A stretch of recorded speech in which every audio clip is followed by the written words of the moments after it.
Welcome students. Our lecture today is the principles of periapical surgery, which is a part of endodontic surgery.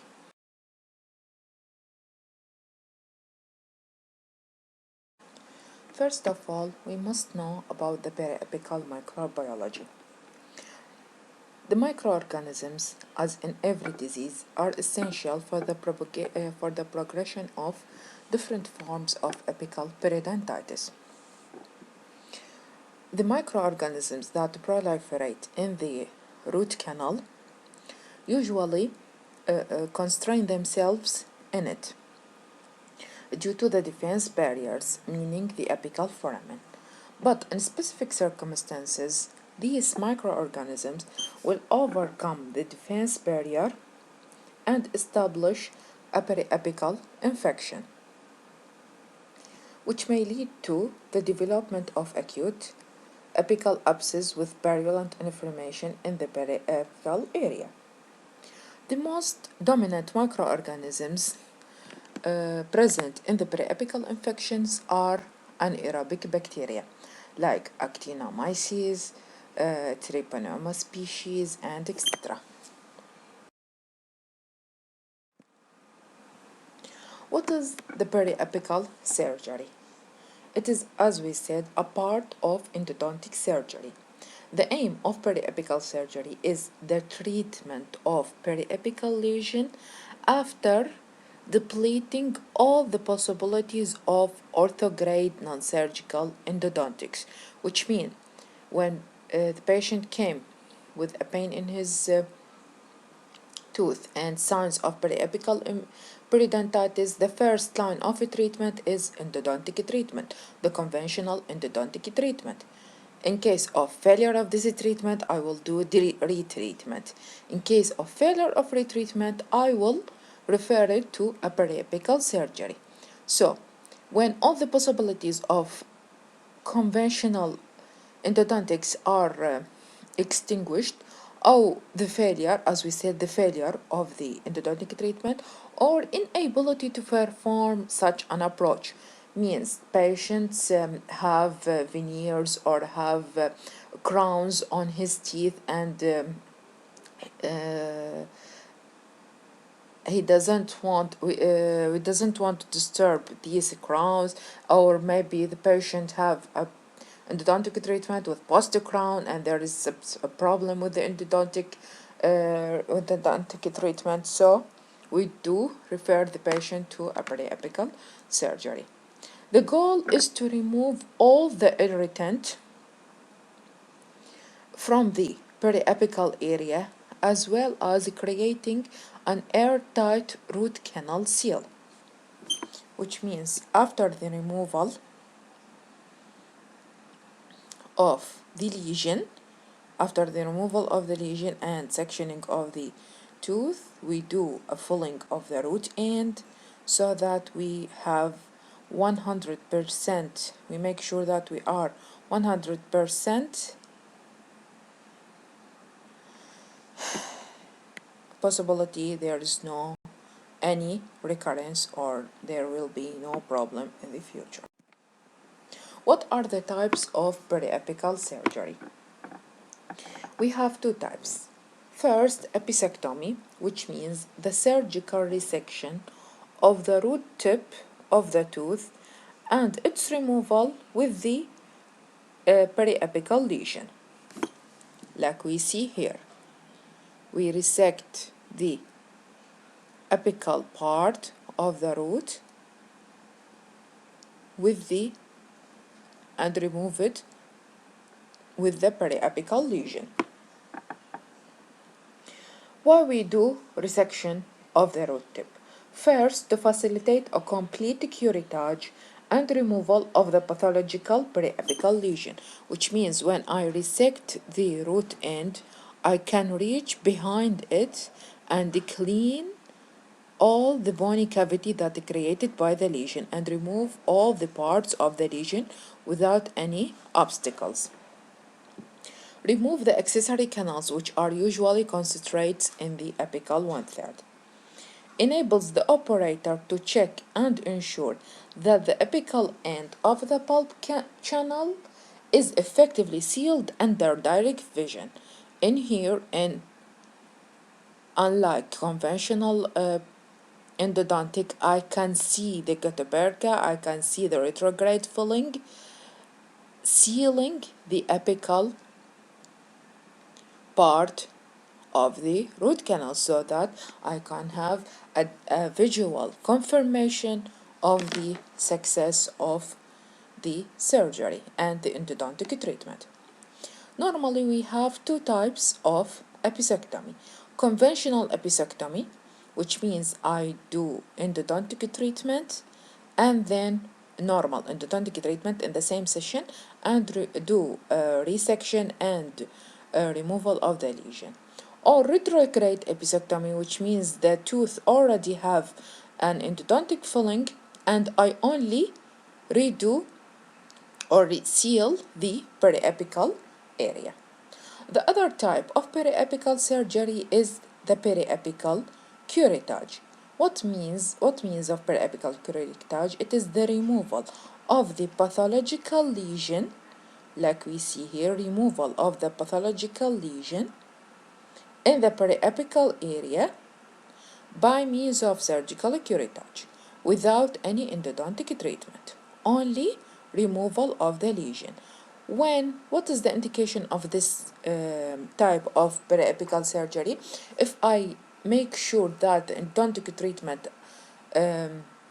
is okay and there is no problem with it, but there is a lesion, so that I will do an open surgery and remove only the lesion. What are the indication of periapical surgery? The first indication is a large periapical lesion that do not resolve with a normal root canal. As we said, if we have any problem, I first do the first line of treatment is a root canal treatment, unconventional endodontic treatment.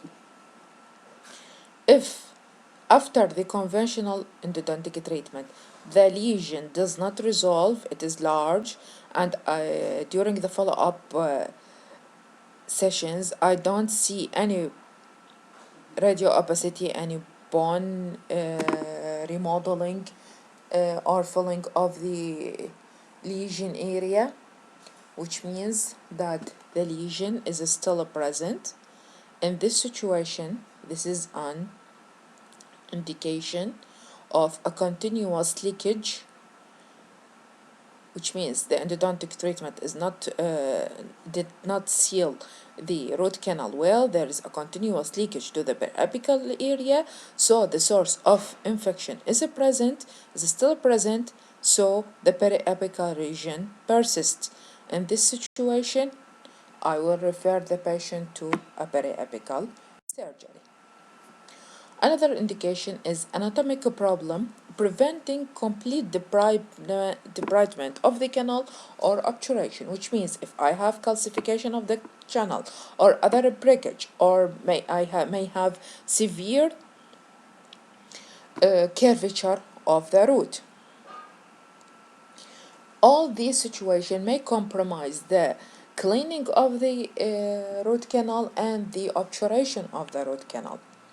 So what do? I do the conventional treatment. I leave the part that have an obstruction, which is calcification or curvature or whatever, leave it untreated, and then I will do an endodontic surgery, periapical surgery. I open it, I do a retrograde filling and remove the lesion, so that I created a seal in the apical area to ensure that there is no any leakage from the root canal system. Another indication is a restorative consideration that compromise the treatment, which means, like I said, if we have an A post crown, it is impossible to remove, and I have risk of a fracture of the root or the tooth. So what do? I will not re-enter the canal from the crown, but what will I do? I will do a periapical surgery and do a sealing by retrograde filling. If I have a horizontal root fracture with apical necrosis, after the treatment, after a traumatic root fracture, the apical segment undergo pulp necrosis. So, what do I do in this situation? The coronal part, or the part above the fracture, I will do a normal endodontic treatment. And the fracture part, I will open a surgery, I do an periapical surgery. I will remove the fractured part, do a retrograde filling, and seal the root canal system. Like we see here, this is the fracture. This is an indication. I must save, in this case, I must save the tooth. Save the tooth if it is stable, if I have good bone support, good bony support. The first plan is to save the tooth by periapical surgery. If there is still mobility, still a problem, then I will refer it to extraction. Not come to the extraction as the first choice. If I have irretrievable material preventing the root canal treatment or retreatment, which means if I have a blockage by objects such as broken instruments or restorative material or a segment of a post or any other foreign objects. If I have problem in the periapical area and I cannot access the root canal from the crown, then I will do a periapical surgery. The final indication is a procedural error during treatment, which means overfilling or underfilling, ledging, perforations. All these are indications when there is a symptoms, when there is a problem, when there is a periapical lesion. These are indication of periapical surgery. Like we see here, we see this tooth, this treatment, we have two indications. In the in the distal root, we have an under treatment, under filling, while in the mesial root, we see overfilling. Even the filling material exits from the apical foramen to the periapical area. This will cause an inflammation, because it is a continuous source of infection and irritation. So what do? I will resect in here, in the undertreated area. I will resect the undertreated part and do a retrograde filling, and in here also, to eliminate these two problems. Now, what are the contraindications of periapical surgery? The contraindications of periapical surgery: first, we have a temporary contraindication, which is the presence of acute inflammation in the periapical area. Which means if the patient came in the acute phase of the inflammation, I will give him medication until the infection or the inflammation reach the chronic phase, and then I will do a periapical surgery. If I have a tooth with poor periodontal condition, why this is a contraindication? Because a periodontal disease, there will be insufficient bony support after tooth resection, insufficient bone, and I do resection, which means I decrease the length of the root, which means I compromise the root crown ratio, which will we discuss later. So this is a contraindication. The proximity to anatomical structure like a nasal cavity or maxillary sinus, or to the inferior alveolar or mental nerves. If the tooth is an approximation to such anatomical structure, it is a contraindicated for periapical surgery due to the possible damage to these vital structures. The possibility of damaging the nerve and the blood supply of the adjacent vital teeth. During the preoperative assessment, I will check the vitality of the adjacent teeth. If they are vital, and I cannot make sure that that in my treatment I will not hit them, I will not compromise the nerve and the blood supply of these adjacent vital tooth, then I will. This is a contraindication for periapical surgery. When a conventional root canal treatment or retreatment of a failure is possible. As we said, the first line of any problem, an endodontic problem, is to do a root canal treatment or retreatment if there is a failure. After that, for first failure, second failure, first retreatment, second retreatment, after that, I will refer the patient to a periapical surgery. A poor root crown ratio. If we have teeth with very short roots, and these teeth will have a compromised bony support and poor candidates for surgery, because root end resection in such cases may compromise the stability. I decrease the root crown ratio, so I will not have a good support, a good bony support to the tooth, and then I may have a mobility. So, and then the tooth will be extracted. So this is a contraindication. The final contraindication is the presence of any systemic disease. As in any surgery, I ask the patient about his medical health. If there is any disease that may compromise the outcome of the surgery, it will be a contraindication, like any congenital or rheumatic valvular heart disease, due to the probability of subacute bacterial endocarditis, or in case of advanced age, debilitating disease such as diabetic patient, which in this patient we have an impaired defense mechanism. So these are cases in which the periapical surgery are. After we decide that this patient, we will refer him to a periapical surgery, what is the preoperative assessment that I will do to this patient? First, I will take from him, as with any patient, a careful dental history. An important point, history not means only the date. It's mean the date and symptoms and characteristics and aggravating factor, relieving factor, medication.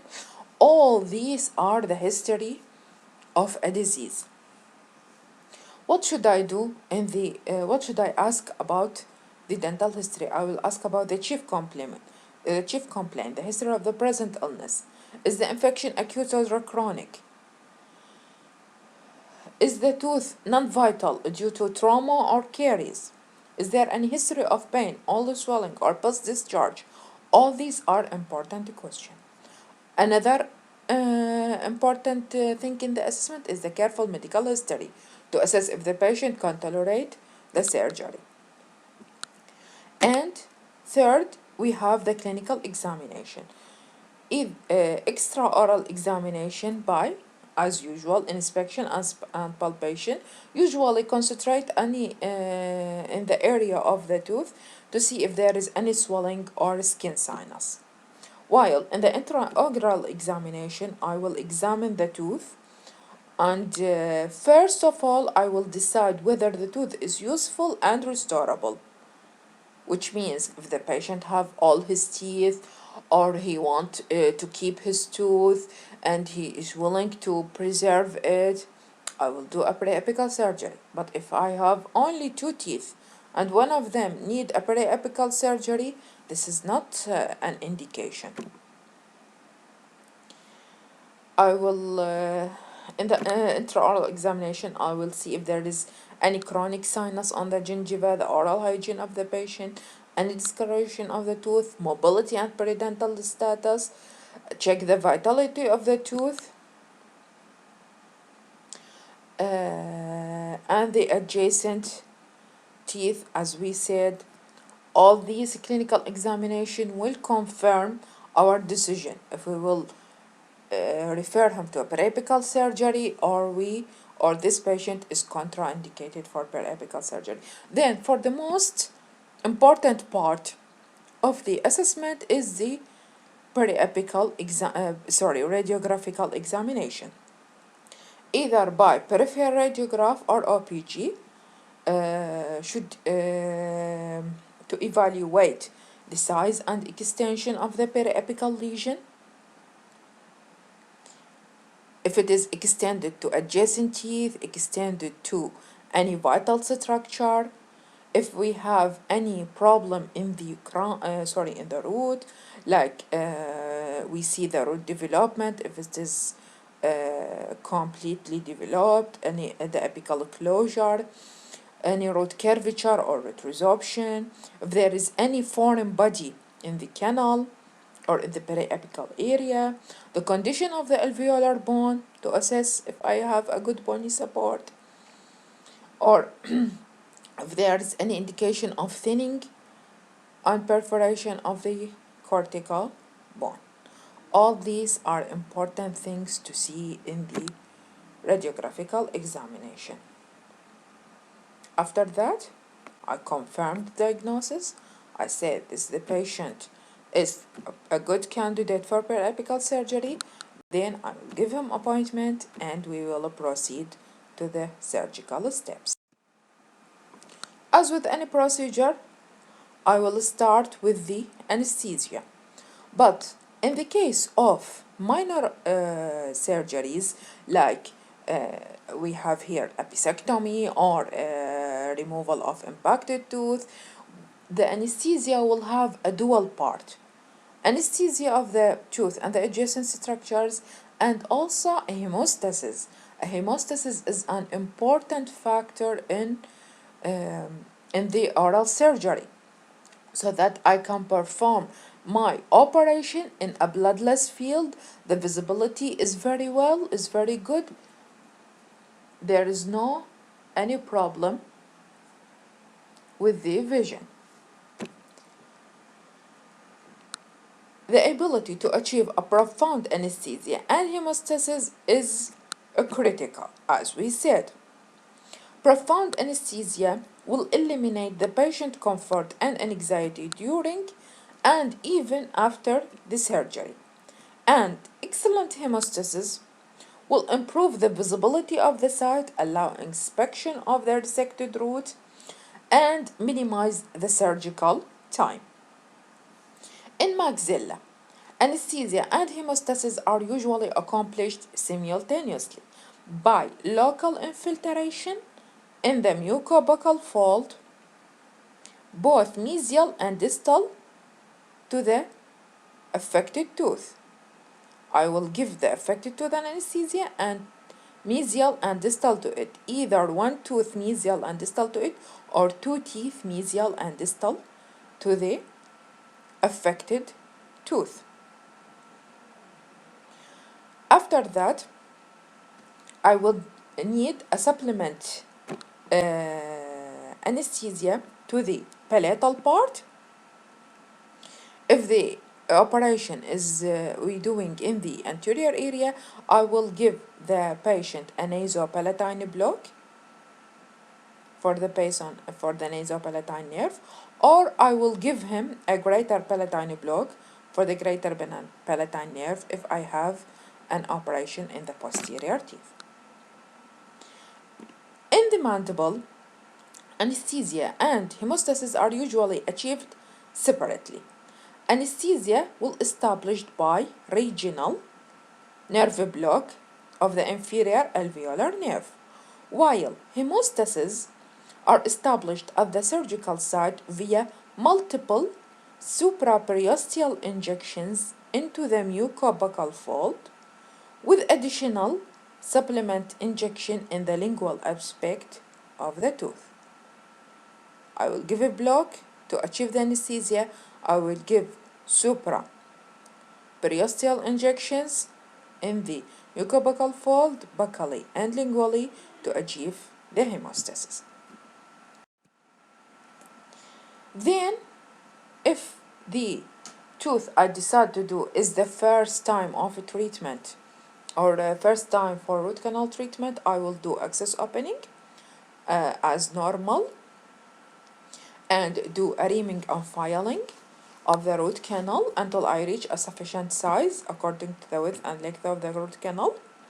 This occurs at the same time of the operation, the access opening and the cleaning. This is in case of a conventional episectomy. We do access opening, we do cleaning of the canal, we reach to this point. As I said, this is all in the same day of the surgery. Either I do an obturation and then open a periapical surgery, or I leave it to here with a cleaned canal and open the surgery after I finish the surgery and removal of the lesion and resection of the tooth, then do a root canal filling, which is the preferable. This is the preferable route. I leave the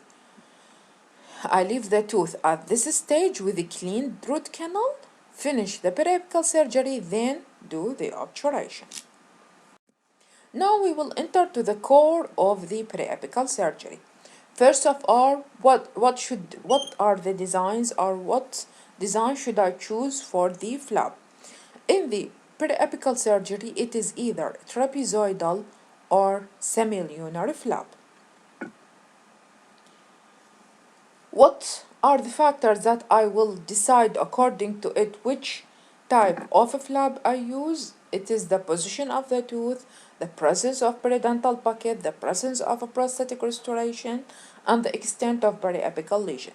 If I have a large periapical lesion, then a trapezoidal is preferable. If I have a small periapical lesion, if I have a periodontal pocket in the area, if I have a restoration like a post and crown, and I don't want to compromise the gingival line of the restoration, then I will choose the semilunar flap.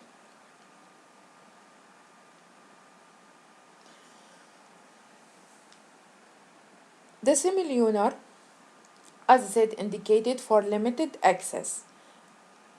I will use it mostly in the anterior region of the maxilla, which is where most episectomies is performed.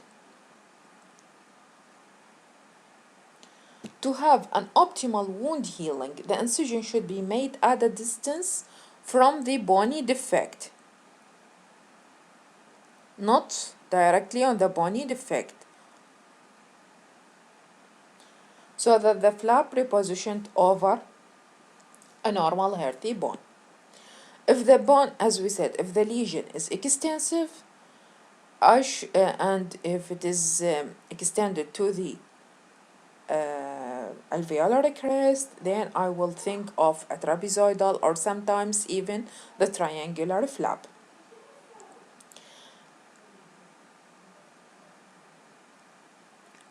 In this case, we must take in account that the pathological lesion, which has perforated the bone, will be attached to the mucosa and the mucoperiosteum. So during the reflection, I will face some difficulty in doing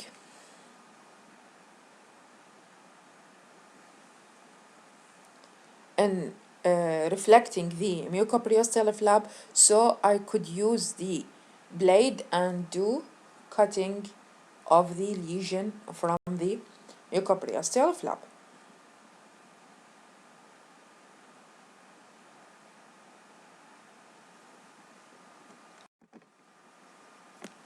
After that, after reflection, doing the flap and reflection of the mucoperiosteal flap, what I should locate the apex of the tooth. How should I locate the apex of the tooth? Either the periapical lesion have made a perforation in the bone in the cortical area, then it will be clearly evident in front of me. Like here we see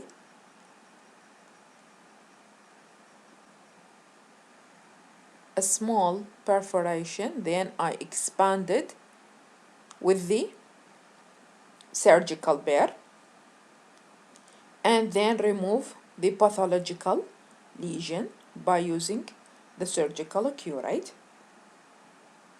This is the first if I have a perforation. If I don't have a perforation, what should I do?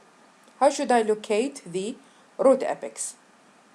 If the buccal bone covering the lesion is not completely destroyed, it is very thin, then its surface is detected with an explorer or dental curate. I will check the area with a pressure, the area within above the lesion. It will be, I have a thin bone, I will have a fracture of this thin cortical plate above the lesion, and in this way I will locate the apex and the lesion. Or if I have the buccal bone remain completely intact, which means the lesion is not near the cortical plate, then I will make a comparison of the root length from the radiograph with the clinical. I will measure the root length in the radiograph using a reamer, and then came to the clinical side, to the surgical side, and locate the area and do drilling with the surgical bare, and I will find the lesion. After I doing a window, I will expand the window like we see here. I will remove the lesion.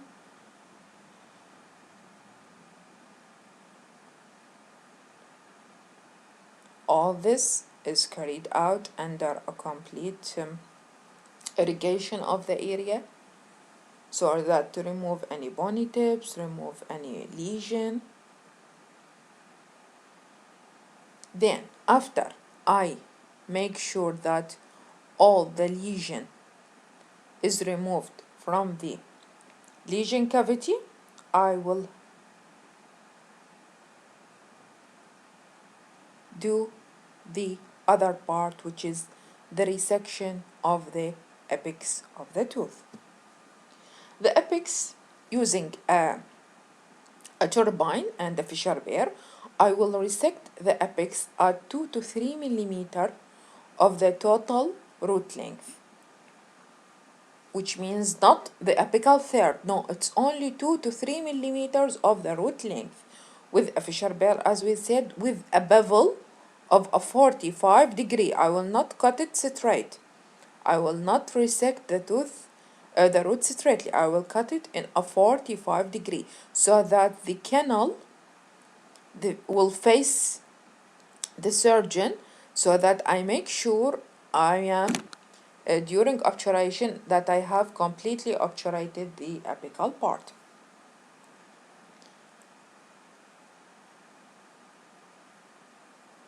After this, the cavity inspected. If I have any lesion behind the tooth, behind the root,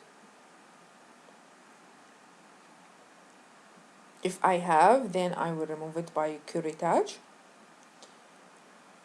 After that, I will pack the lesion cavity with a gauze impregnated with adrenaline or anesthesia, which contain adrenaline. I will pack the cavity. The point of packing the cavity with cotton impregnated with adrenaline is twofold. First, I will have a hemostasis in the area, in the cavity. Second, when I will reach to the second part, which is the root canal filling, there will be no any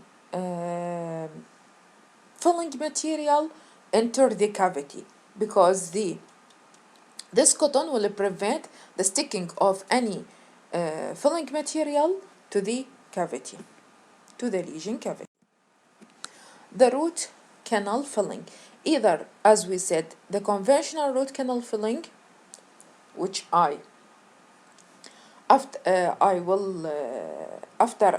putting the cotton in the area, if we have conventional, these are the pictures of a non-conventional, but in conventional I will do an filing again and irrigation of the root canal system through the access opening, and see the tip of the file extend out of the root apex by direct vision. Then dry the root canal with a paper point, then obturate the root canal with gutta-percha and sealer, and see the tip extends out of the root apex. This is an important part, that the gutta-percha extends out of the resected root apex, also by direct vision. Then, by using a hot ash, I will cut and condense the gutta-percha from the access point.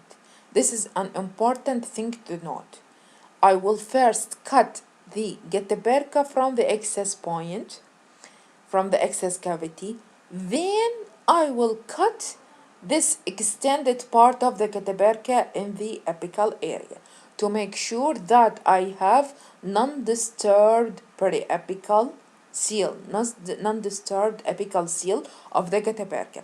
If I cut the apical part of the gutta-percha before the coronal part, maybe during the coronal cutting I will have dislodgement or movement of the gutta-percha, and I will have not complete or not perfect seal of the apical part. So I will cut the coronal part of the gutta-percha first and then the apical part, so that I will have a perfect seal of the apical foramen. This is in case of a conventional root canal filling. What about a retrograde filling? In case of a retrograde filling, the preparation, I will do a preparation of the root canal end. It should extend to 3 to 4 millimeter into the root, into the canal. The shape of the preparation should mimic the shape of the cut of the root. Usually it is a concave cut. The root end preparation done by a slow speed, specially designed micro handpiece, or by ultrasonic tips. The ultrasonic instrument offer a more advantage that the easy of the use and permit a less apical root removal in certain conditions. During preparation of the cavity, the dentist must be careful about the width of the cavity. It should be as narrow as possible to prevent any weakening of the root tip, which may cause fracture during condensation of the root canal filling. After drying of the bone cavity with a gauze, as we said, and drying the area, I will have, as we said, only the resected part here with the prepared cavity. The retrograde filling material, we have a choice of retrograde filling material placed in the cavity. The purpose is to provide an adequate seal and prevent leakage of the bacteria which may be remained in the root canal system to the periapical area. Some retrograde fillings are amalgam, which has previously been widely used in root end filling.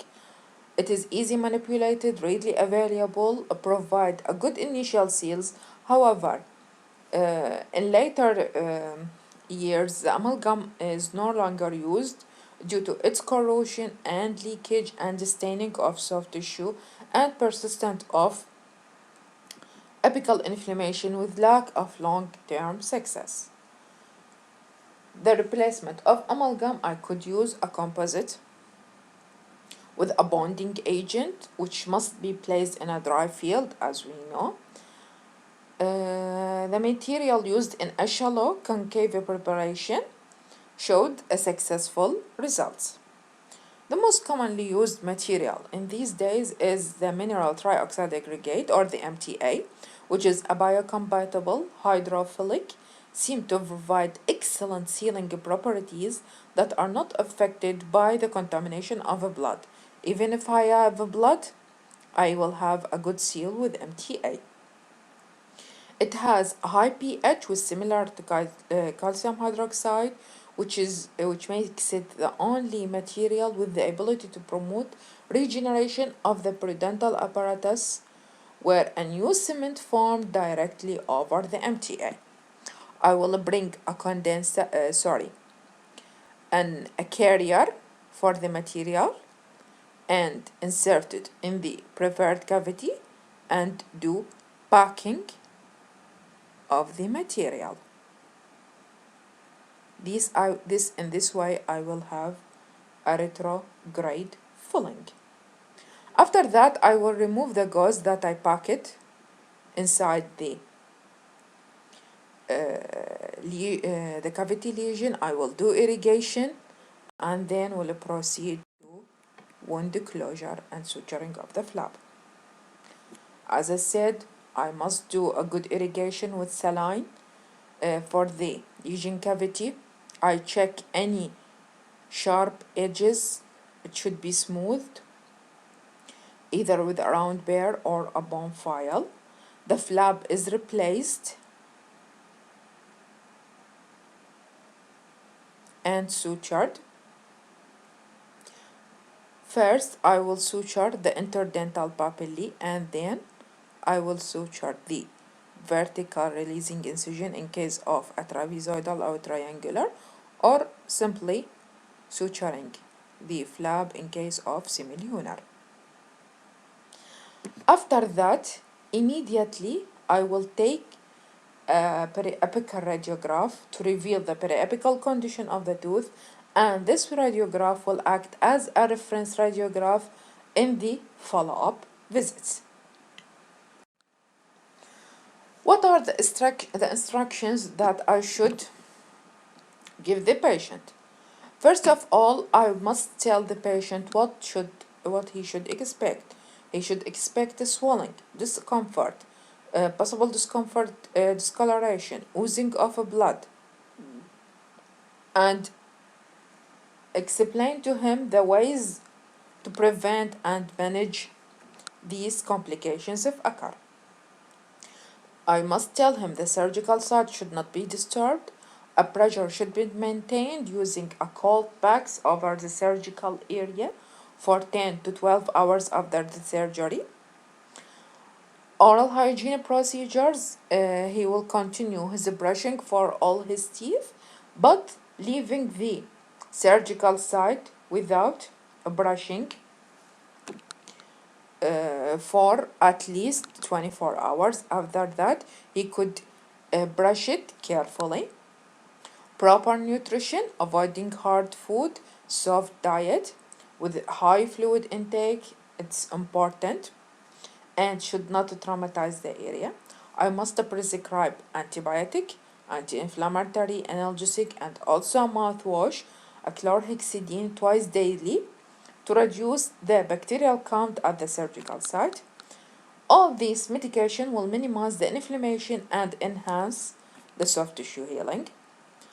I should inform the patient that he may have numbness in the area for a few days. The numbness will go away with the time.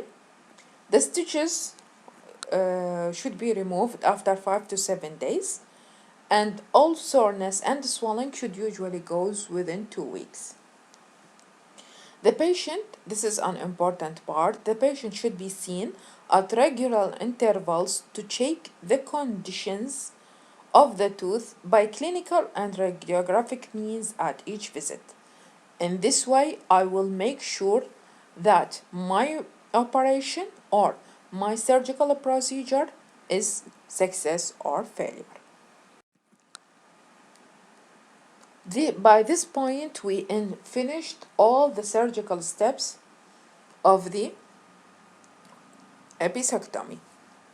Now we have some important considerations in periapical surgery, areas or teeth that I should have a special care during surgery. Surgery could be carried out in almost all single-rooted teeth, but in case of lower incisors, the access is not easy, the root end is very small in diameter, and any reduction in the root length will affect the crown root ratio and the long-term progression of the tooth. Long-term prognosis of the tooth. Another thing to put in mind is the second and third lower molars are next to impossible to treat because the overlying bone, cortical bone, is very thick and the root apexes are very deep in the cancellous bone, so the access is very poor. While the lower first molar, it is possible to treat but with an experienced operator. In case of surgical procedure around a mental foramen, it requires a caution to avoid stretching or damaging of the nerve during reflection of the flap. An important note is that the tooth have a loop anterior to the foramen 2 to 4 millimeters. This is the loop. So the distance should be accounted for anteriorly, which means I do not do my flap in this area. I will extend it to avoid the loop. In case of upper lateral incisors, the bony labial buccal plate in relation to the upper lateral incisors is very thick and make the localization of the apex is more difficult, and sometimes it lies in the toward the palatal part more palatal aspect more than the buccal aspects. These points should be put in mind. Finally, for the upper first molar, which have two roots, buccal root and palatal root, the buccal root should be resected at a lower level than the palatal root so that I can reach the palatal root and do the filling for it successfully, so that both of them are in front of my eye and I can reach to the palatal root without any obstruction.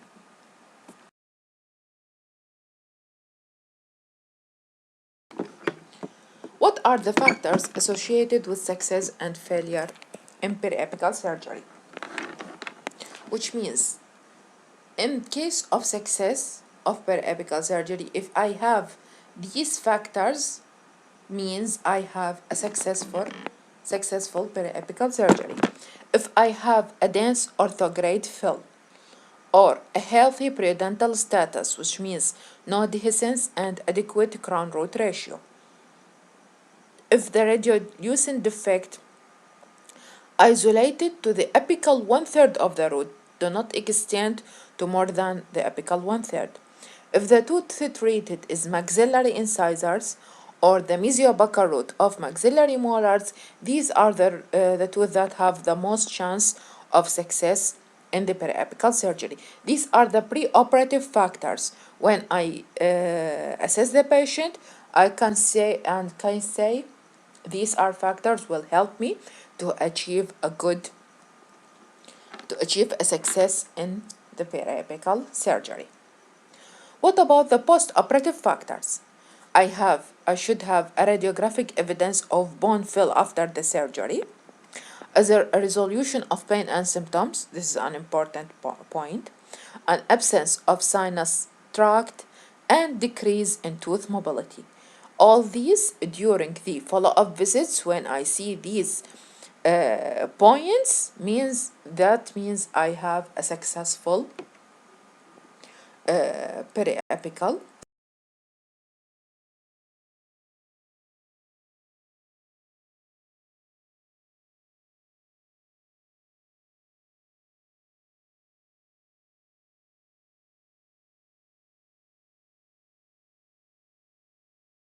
surgery. In contrast, what are the factors that when I see them, I say these are, I have a failure in the periapical surgery? If we have a clinical or radiographic evidence of failure, especially in the middle third, this is a problem. If I have a poor or lack of orthograde filling, I cannot do a normal conventional filling. A marginal leakage of a crown or post. If I have a crown or post and I have a leakage. If I have a poor preoperative periodontal condition like furcation involvement. As we said, poor periodontal condition means compromised bony support, means failure or contraindication from the beginning. A radiographic evidence of post-perforation. The tooth treated, the mandibular incisors are, as we said in the special considerations, are have a poor chance in the success of periapical surgery. These are all preoperative factors. When I see them, I can predict the failure of the periapical surgery. What are the post-operative parts? I do the operation. What are the signs of failure of the periapical surgery? Lack of bony repair after the surgery, lack of resolution of pain, and fistula does not resolve or return. These all means I have a failure of the periapical surgery. Either I didn't have a good seal of the apical area or I didn't completely remove the periapical lesion. Now, based on the previous points, how should I determine the success of my operation? The treatment outcome should be assessed clinically and radiographically. This is an important part. The follow-up protocol should be a repeated periapical radiograph 3 months after the surgery. I tell the patient after the first follow-up visits of the surgery, come to me after 3 months from the surgery, take a radiograph, and then compare it with the immediate post-operative radiograph. This is an important point. What should I see? I should see a significant bone fill in the radiograph. And clinically, I should see decreased mobility. There is no pain or tenderness to palpation or percussion. There is no fistula is present.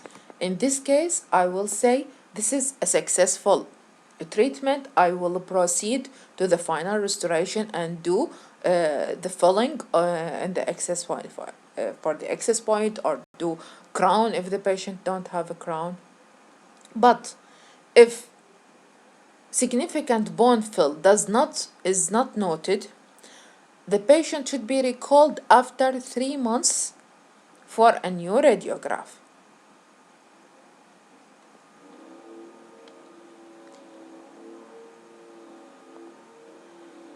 In contrast, if there is any increase in the size of radiolucency after 3 months comparing with the immediately post-operative, or there is no improvement in the clinical status, if I have no improvement in the mobility, still pain and tenderness, still fistula, then I will delay the decision of making a final restoration. If the situation is not clear at that time, which is 6 months post-surgically, I will do a temporary restoration, loaded for at least 3 months, this is a good test for the surgery. If it is good, if there is no problem, I will proceed then to the final restoration. So, the first follow-up after 3 months, if I have the complete signs of healing, these 4 signs, then I will proceed to final restoration.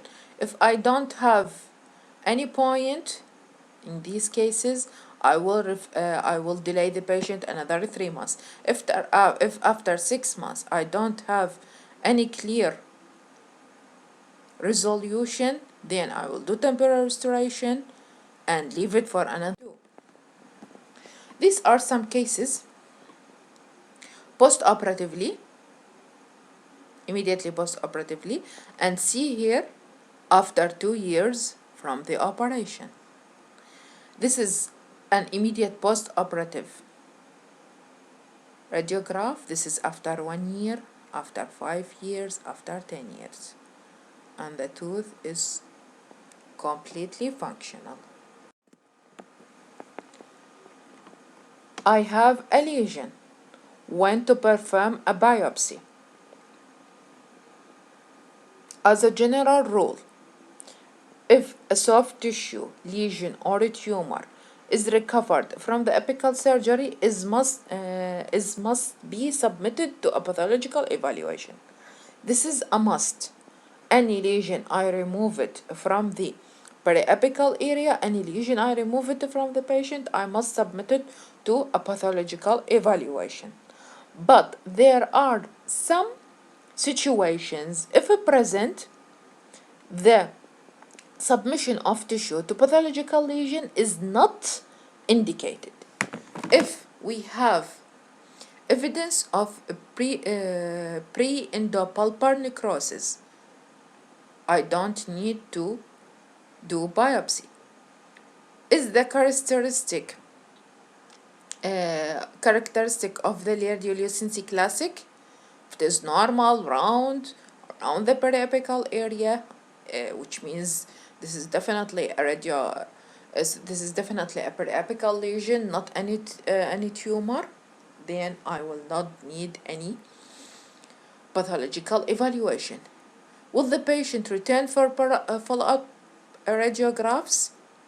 This is an important part because in the following radiographs, I will decide if there is any problem and I can intervene in the at the appropriate moment. If these points are met, if I have a classical radiolucency with the presence of pre-endopulpar necrosis and the patient return to a follow-up radiographs in these 3 situations, then I don't need to send the tissue sample or the lesion to pathological evaluation and regarded this as periapical lesion, as is it granuloma or abscess or even a radical cyst. In the recent years, there is an advances in the surgery, which is the use of light and magnification devices. First of all is the surgical microscope. This is the surgical microscope, and this is the look of the tooth and the canals through the surgical microscope. The use of microscope have been adapted for surgery as well as other diagnostic and treatment procedures in endodontics. The advantages of microscope include magnification and inline illumination, which are the most important things during not even a surgery, even an endodontic treatment. Microscope also can be adapted for videotaping and transmitting the image to a television monitor for a direct viewing or recording. These adaptations enhances the view of surgical field. I can tape all what's happening in front of me, put it on a monitor so that I can have a good vision. And also help identify previously undetected structures and facilitate surgical procedure.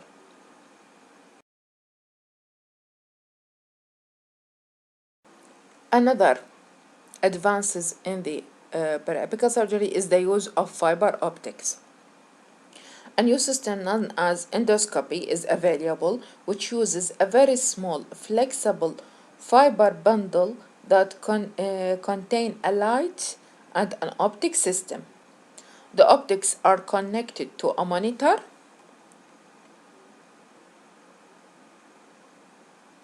which permit visualization of a precise details. This is inside the canal. You see, this is inside the canal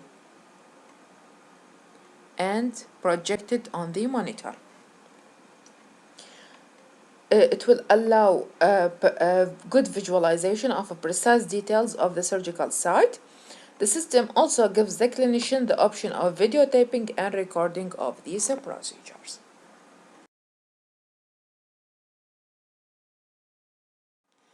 بنهاية هذه المحاضرة ننهي محاضرات الفصل الأول لهذا العام الدراسي. أتمنى تكون محاضراتي واضحة ومفيدة. أي سؤال أو استفسار تقدرون تحطوه بالكومنتات وأنا راح أجاوب عليه إن شاء الله، وأتمنى لكم التوفيق بالامتحانات. Stay safe. Thank you.